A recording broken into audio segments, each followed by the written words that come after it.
vend për të shqetësuar, apo është një raport si gjithë të tjerët që ishin mirë, po ka nevojë për përmirësim? Jo, raporti është korrekt. Do të thënë që është korrekt edhe pasqyron një situatë reale që ka Shqipëria. Natyrisht nuk është raport i cili nxjerr situatën dhe prodhon argumente dhe domosdoshmëri për zgjedhjet parakoshme. Ashtu nuk diskutohet fare kjo.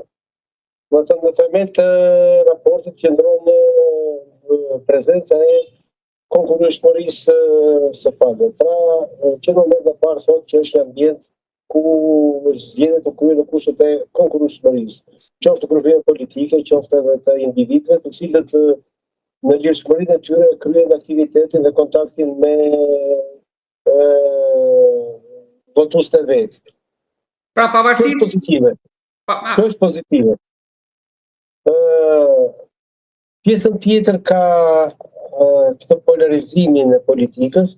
Është një fakt që ne e dimë mirë, polarizimi politike shqiptare është fenomen tipik ballkanik i politikës shqiptare, por që ka një specifik të veçantë në Shqipëri, faktori i cili është absolutisht një nga gjeneruesit e polarizimit në Shqipëri është Sali Berisha. Do ta themi një gjë të tillë.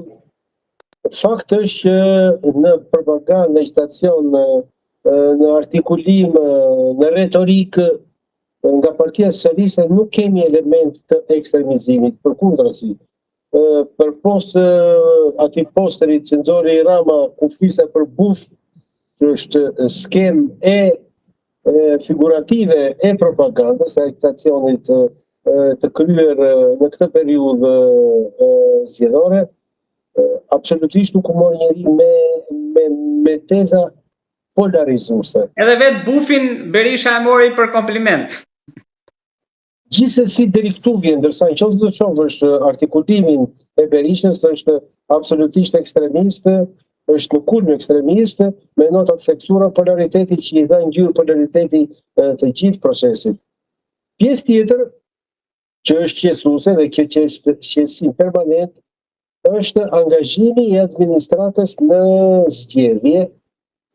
Ky angazhim i administratës në zgjedhje është shumë i zbutur kësaj radhe referuar qëndrimin që janë mbajtur historikisht përpara.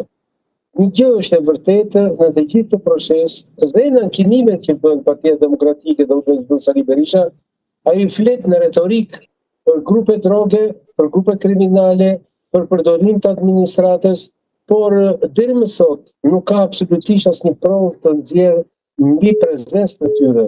Dhe ato që ai quhen prova, në fakt nuk janë jo vetëm prova binse, po janë të krijuara në funksion të argumentit, por jo ato të prodhojnë argument.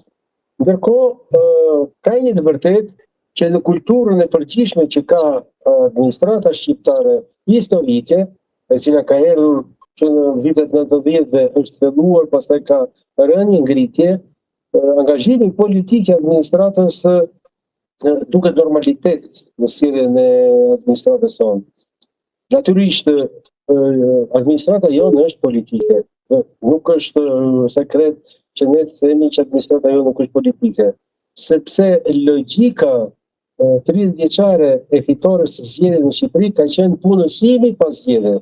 Dhe angazhimi përgjithsisht është me të marrë zgjedhjet i ketë të gjithë militantët të derë partisë për të punësuar. Dhe ne tashmë nuk është se po e shohim në këtë moment, nuk e shohim sepse në të drejtën pas 12 vjetësh administrata vetëm çdo lëvizje brenda patronazhistëve, sepse është mbushur me patronazhistë.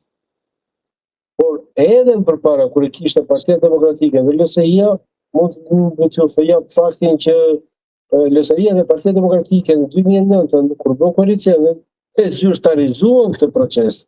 Pra zyrtarizuan që 20% e administratës publike do të jetë me ata klesistë. Dhe këtu fillon një kapërcim në mendësi dhe në praktikë i politizimit të administratës dhe e kthimit të administratës shtetërore si një fole militantësh. Dhe nga kjo kohë, Shqipëria nuk e ka marrë më veten, sepse vazhdon inercia e zvendësimit të këtij procesi, i cili erdhi shumë dhunshëm.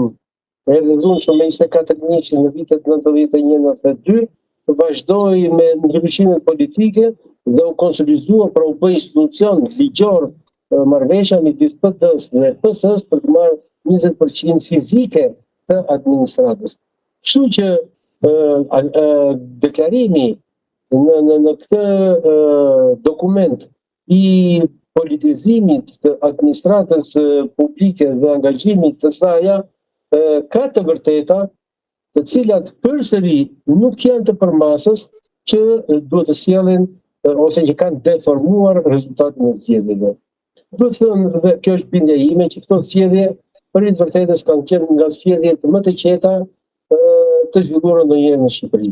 Ka qenë të zgjedhje të qeta në të gjitha planet për post politizimit deklarativ dhe retorik që